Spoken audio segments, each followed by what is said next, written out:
Imagine a city where the streets are flooded with people, all united in a shared desire for change. This was the reality of Hong Kong in 2019 and 2020, as millions took to the streets in one of the largest protest movements in modern history. These were the Hong Kong protests, a tumultuous fight for autonomy and democracy against the backdrop of a complex and evolving relationship with mainland China. The protests started as a response to a proposed law that would have allowed Hong Kong to extradite individuals to mainland China, raising concerns about the erosion of Hong Kong's legal system and its one country, two systems framework. But the protests quickly grew, fueled by a deeper sense of unease about China's growing influence in Hong Kong. Hong Kongers, particularly younger generations, expressed anxieties about the erosion of freedoms, economic inequality, and the perceived loss of their unique identity. The protests evolved from a single demand to a list of 5 demands, including the complete withdrawal of the extradition bill, an independent inquiry into police misconduct,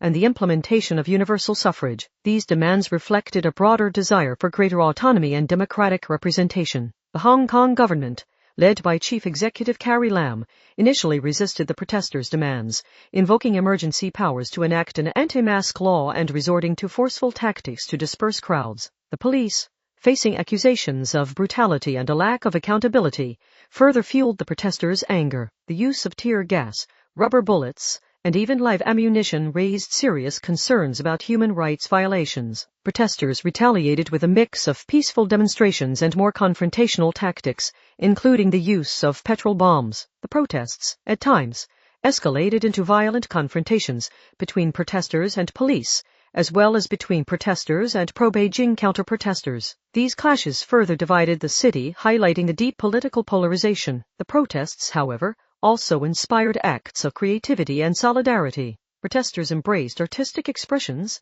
crafting powerful symbols and creating their own anthem, Glory to Hong Kong. They organized the Hong Kong Way, a human chain stretching across the city, to demonstrate their unity and resilience. Despite the government's efforts to suppress the protests, they persisted, becoming a global symbol of resistance and inspiring similar movements around the world. Despite the protests' profound impact, the Hong Kong government and the Chinese government ultimately prevailed. China imposed a national security law in 2020, targeting secession, subversion, terrorism, and collusion with foreign forces. This law severely curtailed freedoms in Hong Kong and effectively silenced dissent. The government cracked down on activists, journalists, and political opponents, further eroding democratic processes and forcing many to flee the city. The protests, while unsuccessful in achieving their primary goals, left an indelible mark on Hong Kong, raising awareness about the fragility of democracy and the importance of autonomy in a complex world. The impact of the protests continues to be felt today,